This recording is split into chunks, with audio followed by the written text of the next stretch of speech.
All right, so today we're going to talk about a topic that I think needs to be talked about more, and that is how to pick a good flight school here in 2024. So, we're going to go through a couple things I have on my list here, and we're going to talk about things you can do as a potential student pilot looking for a school to go and train to become a pilot at.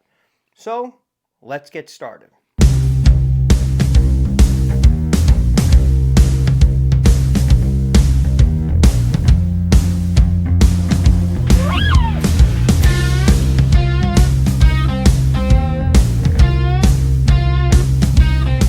First thing you're going to want to do is obviously a Google search. You want to know what flight schools are in the area. Once you start going through that, you're going to see a nice whole list pop up of all the different flight schools in the area that you're going to be able to choose from.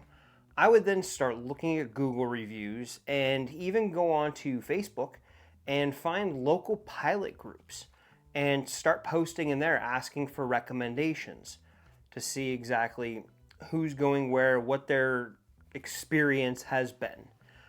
Also, open up your direct messages for this because sometimes in these groups you're going to get employees of the school that are just promoting their school and trying to get more students and stuff in there. Let people know that they can message you privately to give you an honest review of a school. So those are some different ways. Always check the reviews of a place. Next, what I would recommend is pick your top 2 or 3. Always have multiple if you can, if your area has, and schedule a discovery flight with each of those schools. Now, through the discovery flight, yes, it's going to cost some money out of pocket, but you're going to get a great feel for the school because you're going to get to see the school on the inside. You're going to get to fly with an instructor that they're going to put you with. And here's a hint. 9 times out of 10, most schools are going to put you in the nicest plane with the best instructor. So just be aware that that's what you're going to get when you go on a discovery flight. Because again, for them, it's advertising. It's trying to get you to come to the school.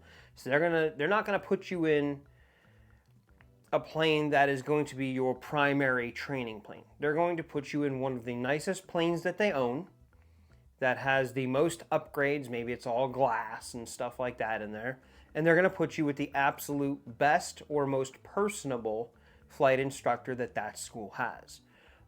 Then when you come back and you sign up to start training at the school, you're going to find out, hey, I'm training in a 6-pack. It's old, it's beat up, and I have this old, angry flight instructor that's mad because they can't get another job. You don't know what you're going to run into. So when you go in for your discovery flight, go in with eyes wide open.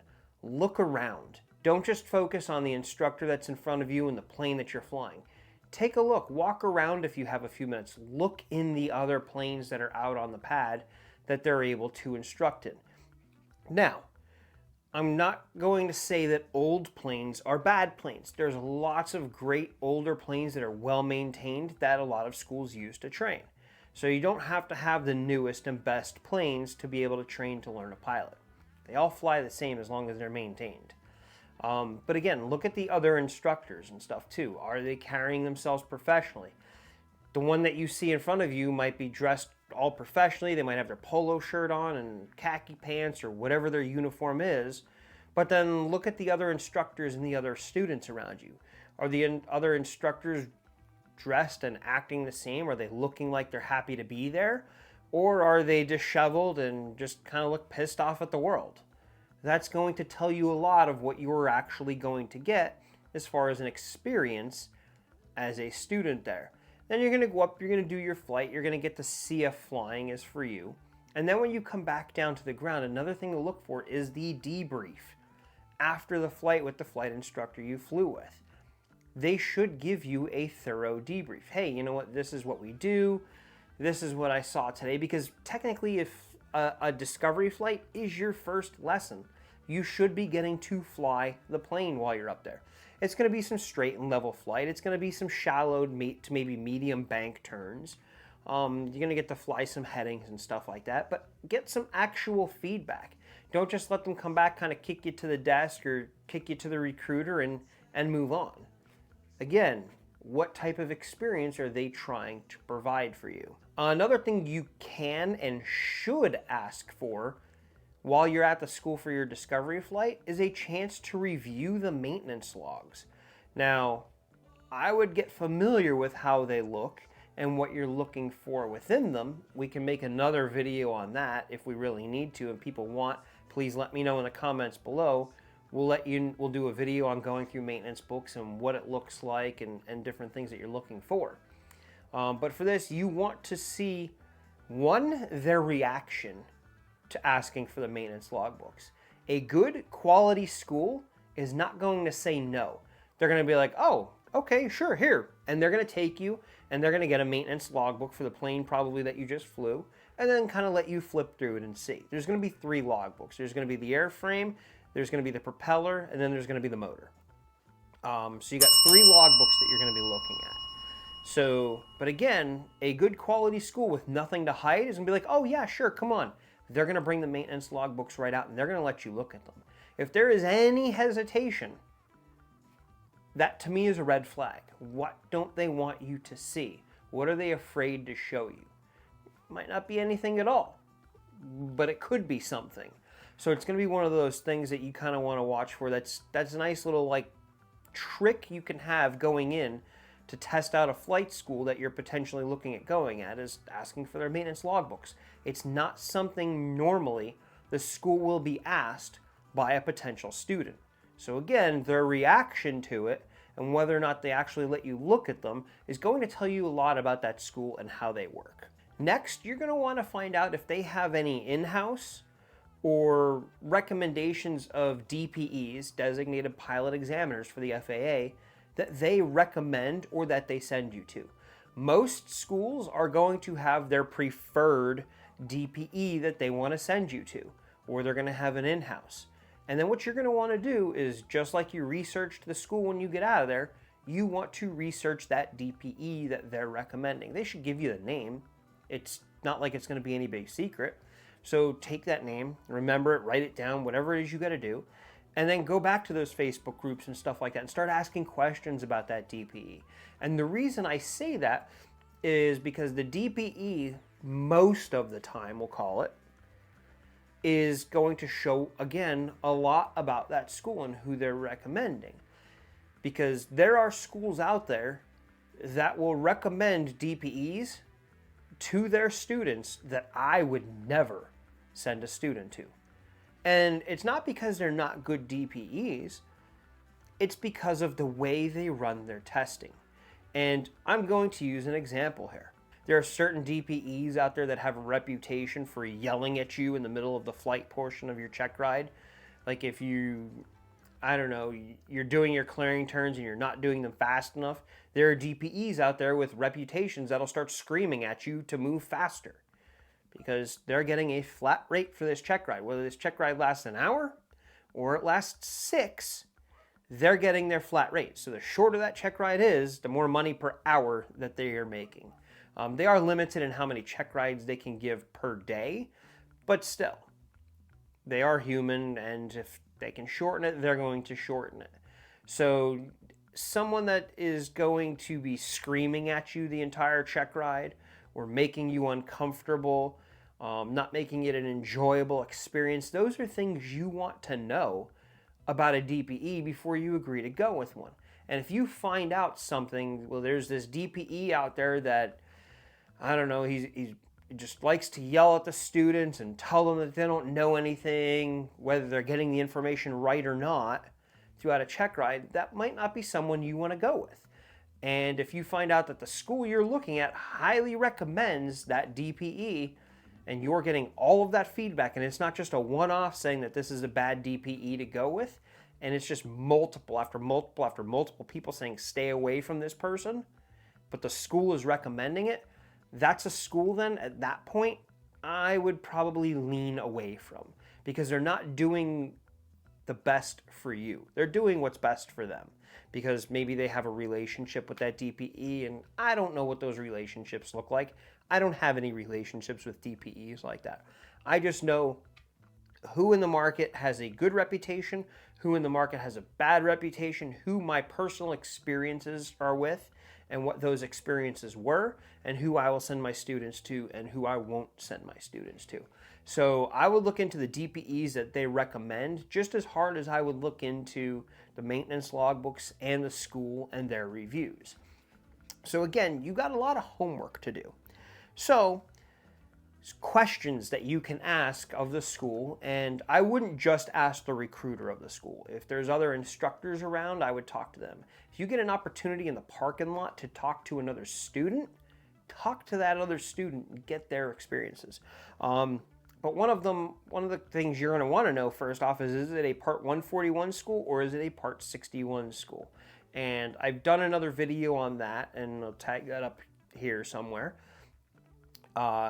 But go and watch that video. That's going to kind of explain to you 141 versus Part 61 and accelerated programs and syllabuses and kind of being able to do what you want. There's lots of ways you can go on that aspect. But you're going to want to know what the first time pass rate is for students when they go to check rides. And it doesn't matter what check ride it is. Is it private? Is it instrument? Is it commercial? Is it CFI? CFI is a tough check ride. But still, if you're new to this, you're looking at private pilot, what's the pass rate for this school? What's the pass rate for the instructors? Now I'm going to tell you, if it's a Part 141 school, it's got to be 80% or better. The FAA, from what I understand, and again, I don't know the inner workings of 141 schools. I was just a student at one, so I don't know the back end, but I was told they have to have an 80% pass rate to maintain their 141 status. Part 61 can be all over the board. So that is something to know. Another thing is let's say you choose a 141 school with an accelerated program, or you decide to do an accelerated program Part 61, which is a little bit more flexible.